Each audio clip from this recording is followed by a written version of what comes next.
Voyons voir. Oh, j'aime pas trop ça. Oh, j'aime cette citation. Je la garde pour plus tard. Bon, je commence un peu à être tannée. Ne t'en fais pas, nous sommes tous des victimes de ce comportement dans notre quotidien. C'est pourquoi Netflix a récemment sorti un documentaire reflétant les aspects négatifs et néfastes qu'ont les appareils mobiles et surtout les réseaux sociaux sur notre mental. Donc notre santé mentale, notre santé émotionnelle, notre santé spirituelle. À travers de ce documentaire, plusieurs ex-employés de ces entreprises qui sont aujourd'hui au-delà de plateformes en ligne, ils sont devenus de grandes entreprises. Et ces ex-employés ont pris toute leur bonne volonté pour nous expliquer en détail comment est-ce que ces plateformes fonctionnent, comment est-ce que l'algorithme derrière ces plateformes fonctionne pour nous donner envie de rester constamment sur l'application en défilant en continu.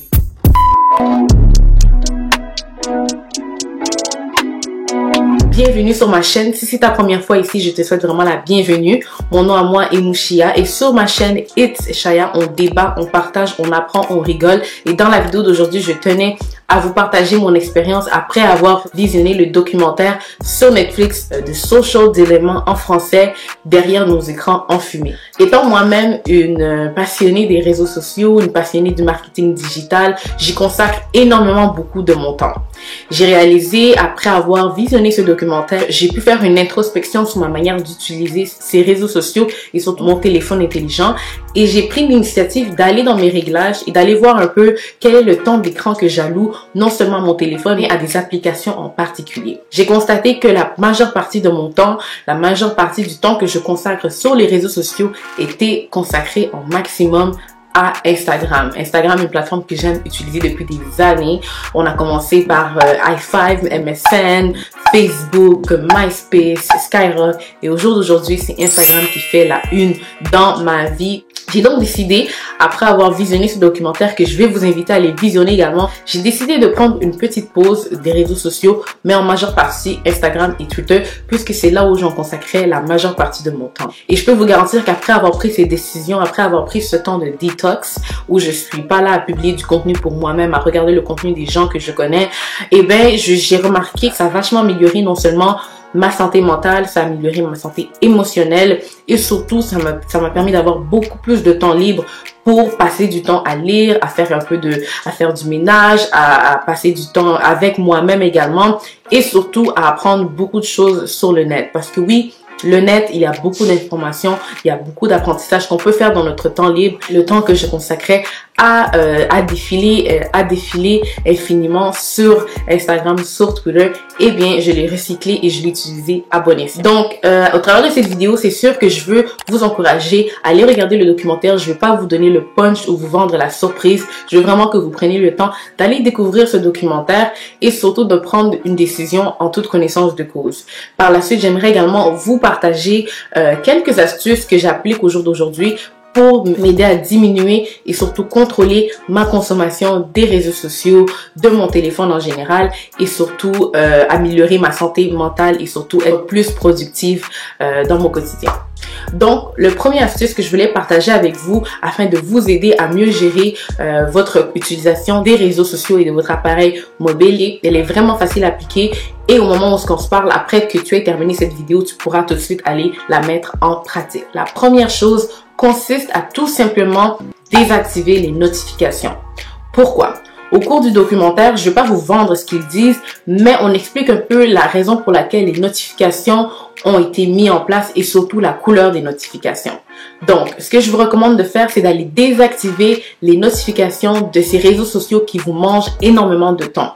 Pour ma part, ce que j'ai fait, c'est que auparavant, il y a quelques mois, il y a quelques années maintenant que je fais ça, j'ai désactivé toute notification Instagram, Twitter, Facebook, Snapchat. J'ai désactivé toutes les notifications. Pinterest également. Je garde les notifications seulement pour les appels, les textos personnels et WhatsApp parce que je me dis, quelqu'un qui me contacte sur texto, sur WhatsApp ou qui m'appelle, c'est parce que vraiment il a besoin de mon attention le plus rapidement possible. Donc, je me suis dit, je vais garder les notifications pour ça, mais pour les autres réseaux sociaux, je vais les désactiver. Surtout que quand on est souvent actif sur ces plateformes, eh bien, les notifications ne cessent de rentrer à tout moment. Du coup, on est toujours porté à prendre notre téléphone, à aller regarder la dernière notification, à aller réagir et du coup, c'est un cercle vicieux qui continue parce que tu veux répondre, tu veux réagir et on réagit en retour et puis ça n'arrête pas. Donc, désactiver les notifications, c'est vraiment quelque chose de facile à faire. Quand tu auras terminé cette vidéo, je t'invite à aller le faire. Tu verras que ça va faire une grande différence dans ta manière d'utiliser ton téléphone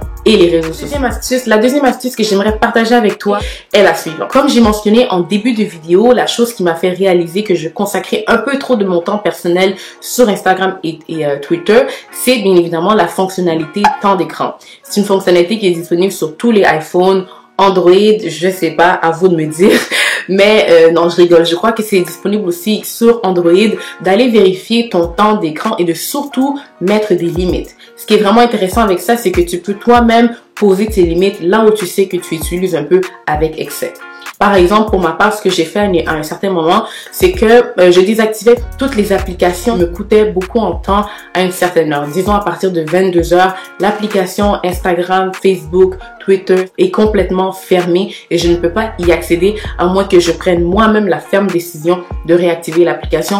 À ce niveau-là, c'est rendu vraiment un problème personnel entre moi et moi. J'ai mis toutes les chances de mon côté pour moins les utiliser, mais si je décide de quand même le réactiver après l'heure à laquelle je m'étais fixée pour arrêter de les utiliser, franchement, c'est à moi de voir.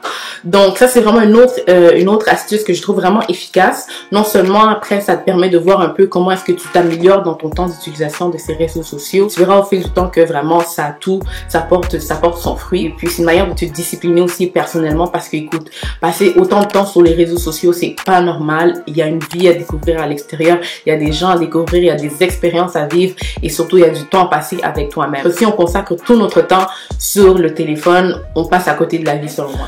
Maintenant, on va aller avec le dernier point qui est selon moi le plus important. J'ai gardé le meilleur pour la fin. C'est vraiment le plus important que lorsque tu vas l'appliquer, tu vas voir un réel changement non seulement dans ta santé mentale, dans ta santé émotionnelle et surtout dans ta productivité au cours de ta journée. Donc, cette troisième astuce consiste à tout simplement garder ton téléphone le plus loin de toi lorsque tu vas dormir. Pourquoi je dis ceci? Parce que lorsque tu vas dormir et que ton téléphone est tout près de toi, il y a trois choses hyper néfastes qui peuvent arriver. La première est que tu risques d'être tenté d'aller vers ton téléphone lorsque tu ne trouves pas de sommeil après quelques minutes. Tu reprends ton téléphone et tu replonges dans le web et tu replonges dans les réseaux sociaux et du coup, tu diminues ton temps de sommeil. La deuxième chose, tout simplement le fait de dormir à côté de ton téléphone, il a été prouvé scientifiquement que c'est hyper dangereux, non seulement à cause des radiations, mais aussi à cause du téléphone qui est souvent en charge juste à côté de notre oreiller, à côté de là où nous dormons et c'est hyper néfaste pour le cerveau. Donc ça abîme la qualité de ton sommeil. Et en troisième lieu, parce qu'en te réveillant le matin, lorsque ton alarme va sonner sur ton téléphone, comme la plupart des gens qui utilisent l'alarme de leur téléphone pour se réveiller le matin, eh bien, en te réveillant, lorsque l'alarme va sonner, il est plus facile d'avoir le réflexe de tout simplement aller arrêter l'alarme snooze et te rendormir. Donc, tu vois que tu gagnes tout à tout simplement mettre ton téléphone, si possible, à l'extérieur de ta chambre ou le plus loin possible au bout de ta chambre. De cette façon, tu n'es pas tenté d'y toucher au beau milieu de la nuit. Tu évites d'avoir des radiations qui circulent autour de toi. Donc, ça améliore la qualité de ton sommeil. Et en troisième lieu, en te réveillant le matin, lorsque ton alarme va sonner, eh bien, tu seras obligé de te lever, de faire quelques pas et d'aller éteindre l'alarme. Et puis, si tu décides de retourner dormir, encore là, c'est vraiment une décision que tu auras prise en toute connaissance de cause parce que tu auras mis tous les chances de ton côté pour te réveiller et aller éteindre l'alarme. Donc, c'était les trois astuces que je voulais partager avec vous aujourd'hui au cours de cette vidéo. J'espère que ça vous aura plu, que ça pourra vous servir et que vous allez pouvoir les appliquer et voir un changement. S'il y a d'autres astuces que tu appliques pour diminuer ton temps d'utilisation de ton téléphone et des réseaux sociaux, laisse-le moi savoir en barre de commentaires.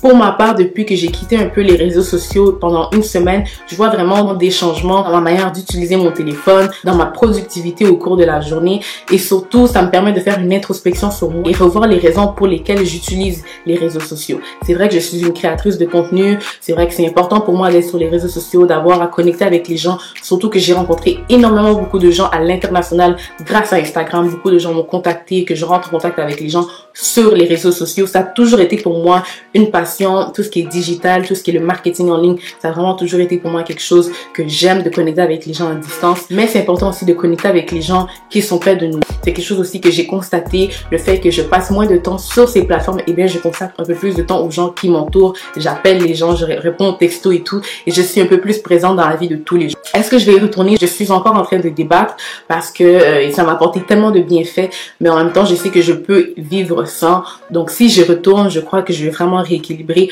ma manière de les utiliser et surtout les utiliser à bon escient et vraiment seulement dans le contexte de ma création de contenu, parce qu'on sait tous que les réseaux sociaux, ça peut être néfaste pour notre santé mentale. On peut être amené à se comparer avec les autres ou à être un peu méchant sur les réseaux sociaux, à vouloir mettre notre nez un peu partout. Donc, il y a vraiment un côté néfaste des réseaux sociaux et un côté vraiment positif. Donc, c'est à moi maintenant de revoir comment est-ce que je vais manier le tout si j'y retourne. Mais laisse-moi savoir en barre de commentaires si tu as déjà regardé le documentaire, quel est ton point de vue là-dessus, parce qu'il y a eu beaucoup de critiques négatives par rapport à ce documentaire, comme quoi que, oh, ils n'ont pas mentionné Netflix, ils parlent des réseaux sociaux, mais ils ne parlent pas des appareils mobiles, ils pointent du doigt les autres. Est-ce que vraiment les réseaux sociaux ont été créés dans le but de connecter les gens? Donc, vraiment, laissez-moi savoir en barre de commentaires quelle est votre position par rapport à ça. Et bien évidemment, restez connectés avec moi sur It's Shaya en activant la cloche de notification au moment de vous abonner. Et surtout, laissez-moi des pouces bleus en guise de